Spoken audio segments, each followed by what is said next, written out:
I want to give you all a hair update and offer some encouragement and tips that will hopefully help you.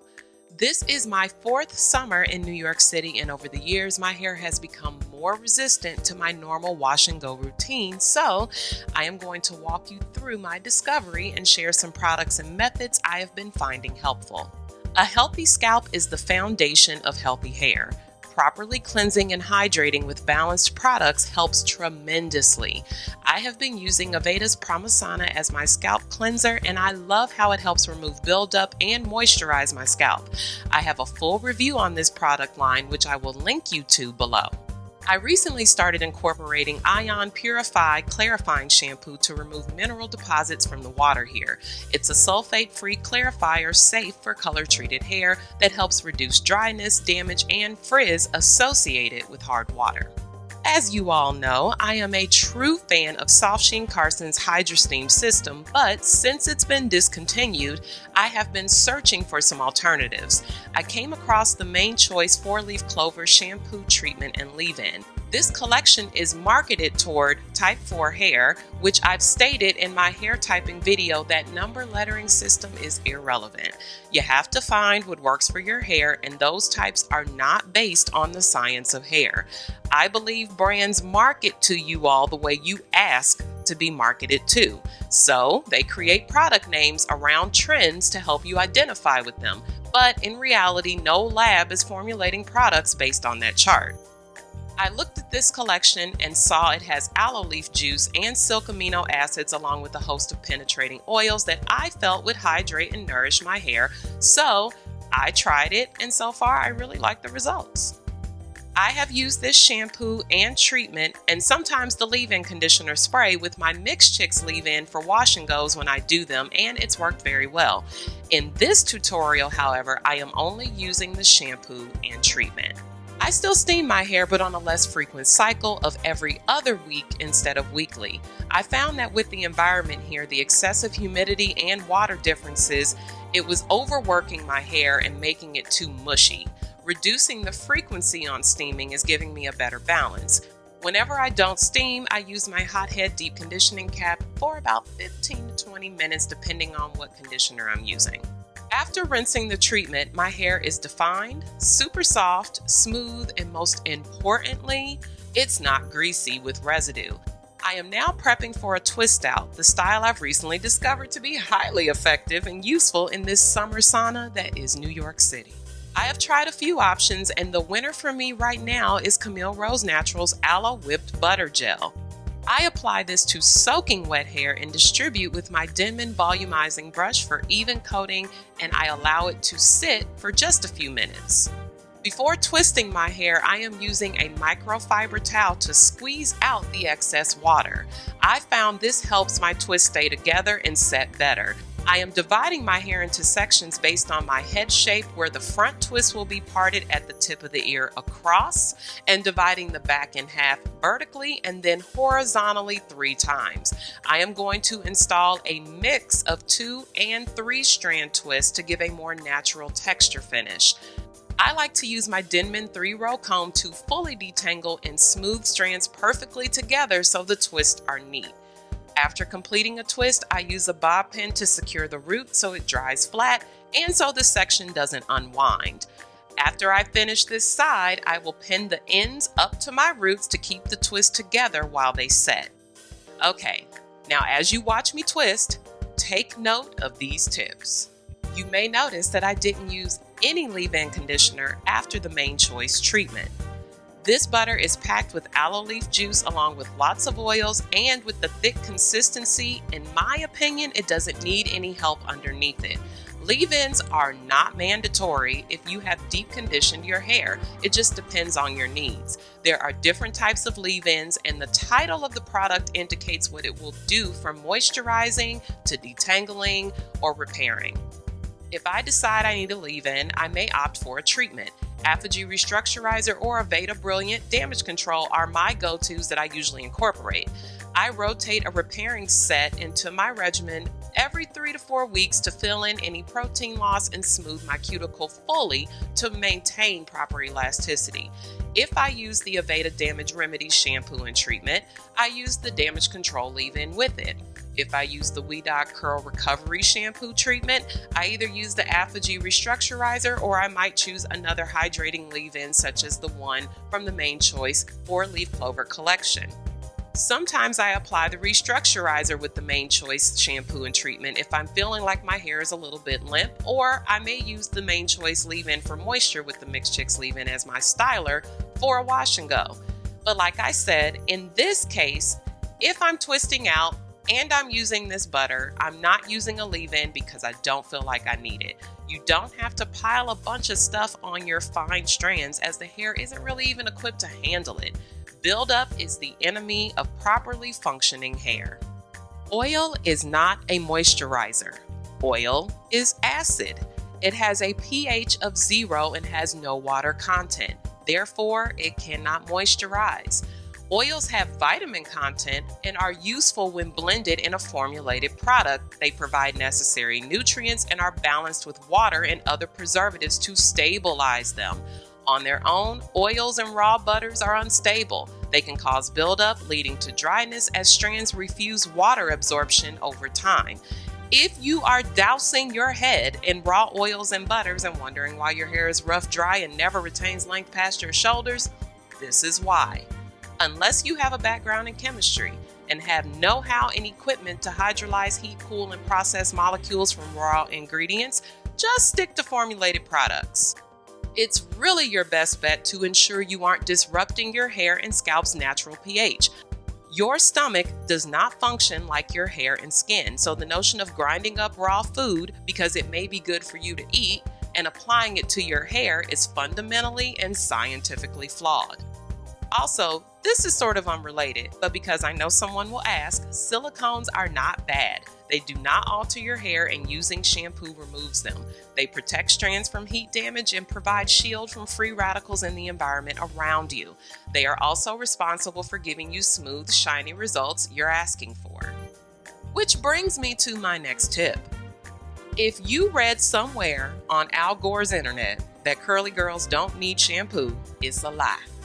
Here's how it works. Shampoo raises your hair's pH by removing product so the cuticle can lift and accept moisture, aka water. Conditioner lowers pH back down to its normal range of 4.5 to 5.5. If you don't use shampoo and you're only cleansing with conditioner, your hair is dirty. Your cuticle layer is weak, and you will develop what is known as elasticity loss, where your hair becomes dry from the inside, leading to frizzy curls that no longer define or hold style. Eventually, your hair becomes more tangled and begins to shed and break rapidly. Co-washes or conditioning cleansers are designed to be shampoo and rinse-out conditioner in one step. These are really designed for people who wash every few days as a bridge product to the next full deep conditioning wash day, not for those of you who are only washing weekly.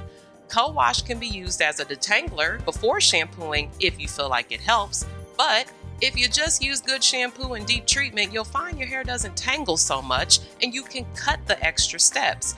Pre-pooling with oil mixtures is useless as you are applying raw oils to soiled hair, creating even more buildup and work for yourself. A rinse-out conditioner is usually labeled with phrases like daily conditioner, as they are designed for people who wash their hair every 24 to 72 hours. They coat the hair to provide a smooth surface to make styling easier. They are typically not formulated with small molecules for penetration for lasting moisture. Deep treatments or deep conditioners have smaller molecular structure with more concentrated levels of ingredient to penetrate strands and attach to the cuticle to smooth and repair or hydrate based on the formula. Deep conditioners generally carry hair for 3 to 5 days on average, so after about day 5 or so, your hair may start to feel more brittle and be less flexible. If you are using a daily conditioner, leaving it on longer does not make it a deep conditioner. Get a deep treatment. I recommend deep treatment for all curly hair types at least once a week or maybe even more frequently if your hair is damaged. Your wash cycle is determined by your lifestyle, environment, health of hair, and the product you use. You have to try a few ways of setting your hair before you figure out what will work most effectively. What your neighbor does may not work for you. Only way to find out is to actually do something. I had to figure out to get a good twist out, I need to do large sections, very neatly on damp, not soaking wet hair. I needed to find a product not overly ridden with heavy butters, but more essential oils and botanicals. While getting my twist out game together, I also revisited TGIN's leave-in with the Twist and Define cream, as I recall getting a superb rod set with this combo a few years ago back when I was still living in Kansas City. Here's a pic of me in LA for BeautyCon in mid-July, and this is day 1 after taking down my 10 twists. These were set the day before and air dried. My results had more shrinkage, which I expected because this cream has lots of coconut oil in it and it typically draws my hair up more. Here's day 2 after gravity and a little humidity set in. It swelled and dropped a bit. By day 3, it was a lot looser, still with some definition, and it still felt soft and hydrated. I used a large scarf to make a pineapple cocoon around my hair each night. I had to actually use this combo to find out how it would perform in my current environment. If you want to see a full review of this product line, you will find a link to it in the About section below this video. I have gotten my best results so far with this Camille Rose Aloe Butter Gel, so I chose to show you this one. This picture is day 3 hair with the products I am using in this tutorial. After all of my hair is twisted, I am letting it air dry until the twists are set enough to take the pins out. If I had somewhere to be, I would just use my bonnet dryer. In this case, I don't have anywhere to go, so I didn't mind it being wet for a day. I've gotten the same result with or without dryer heat. However, if you always air dry and your hair doesn't set and it usually is very frizzy or mushy, consider trying a hooded dryer or bonnet to see if you get a better result. If you have poofy roots, use pins or metal roller clips to clamp your roots flat while drying. For bed, I am using a large square scarf to create a pineapple cocoon around my hair. I am not a fan of bonnets, and with my hair being longer, pulling it up keeps it from mushing all weird as I sleep. You may also opt to just sleep directly on a silk or satin pillowcase or with an open pineapple scarf combo. Either way, trying different methods is the only way to find out what works. The next morning, I'm heading out for the day with my twists, so I repinned them in the same fashion as I did when they were wet and added the scarf around the perimeter. Again, if you can't leave the house like this and your hair tends to not dry all the way, use a hooded dryer or bonnet. So now here I am 2 days later, and I am finally ready to unravel and style these. Because I set my twists in large sections, I have to separate them into a million little pieces to get the volume going. I am holding each section sturdy and taut and inserting my finger and swiftly pulling a piece apart from the clump and away from it. This butter gel, let me tell you, Janelle Stevens, founder of Camille Rose, girl, you did that. I don't need any type of silk oil to release these curls. This product is so smooth without being greasy, but definitely gave me enough slip to just pull it apart. I have recently found out that my beloved Chi Deep Brilliance oil has been discontinued because brands love to discontinue everything I love. So I have come up with some other alternatives to share. I really love Aveda's Light Element Smoothing Fluid. You can also try the original Chi Silk Infusion Oil, or try Naturel Luxe Majestic Oil Treatment, which is available at Sally Beauty. There are lots of silk oils out there, so take a moment to look around. One of them will be fine. The number of twists you install depends on your texture. If you have curls that loosen when wet and tend to shrink 10 to 30%, you should twist your hair in larger sections like I did here. If you have thin hair, you will likely fare better with larger sections as well. If you have lots of texture, coils, or zigzags, you will likely do better with smaller sections for twist. And remember, wherever you place your part and the direction you twist is where the hair will go when it dries. So you should try and twist away from your face on the front sections if your hair is longer so that it falls properly. When it comes to refreshing, the idea of retwisting or rewetting the hair, technically you shouldn't need to do that every day. If you are finding that your hair only looks decent if you fully wet and restyle it before bed, you should consider adjusting your wash day product lineup or increasing the frequency that you wash and set your hair. However, if you have a super shortcut, you may have to mist a little water on that thing and rustle it up from the scalp. Just keep in mind, re-wetting your hair fully every day can cause a chain reaction of damage from the strand expanding and contracting too much. Everyone's hair is different, so just pay attention to your hair. If you have lots of breakage, shedding, and frizzing, and you re-wet your hair daily, consider finding another set of products or styling method. For those of you who are wondering, I personally do not refresh. Once my hair is done, it's done. When my hair starts doing the fool, it goes into some type of ponytail updo thing until I'm ready to wash it again. Trying to wet and restyle hair with product and debris in it just makes it more of a mess for me. The type of styler you choose depends on the result you want. If you want flexible hold, puddings, defining creams, or butters and soufflés generally do that. If you want more definition and hold, gels and custards are good for that. If you want more volume, try foam, mousse, or lightweight lotions and liquid creams. Make sure you isolate and try one styler at a time to see the results. And remember, more is not better. Piling more product will result in residue, flaking, or tacky buildup. If it doesn't do anything near what you wanted, take it back, gift it to a friend, or give it back to the earth. If you get a decent result, try modifying with a leave-in or some other styling method to see if you can enhance that result. This twist out you see me with here took a couple tries to get it the way I wanted it. I believe that the internet has been more of a curse than a gift for some.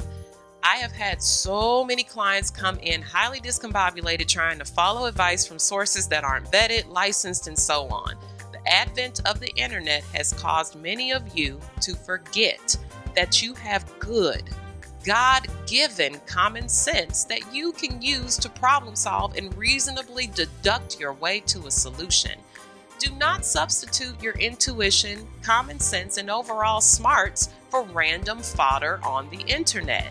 You have to feel that not washing your hair is not only causing a problem, but it's unsanitary.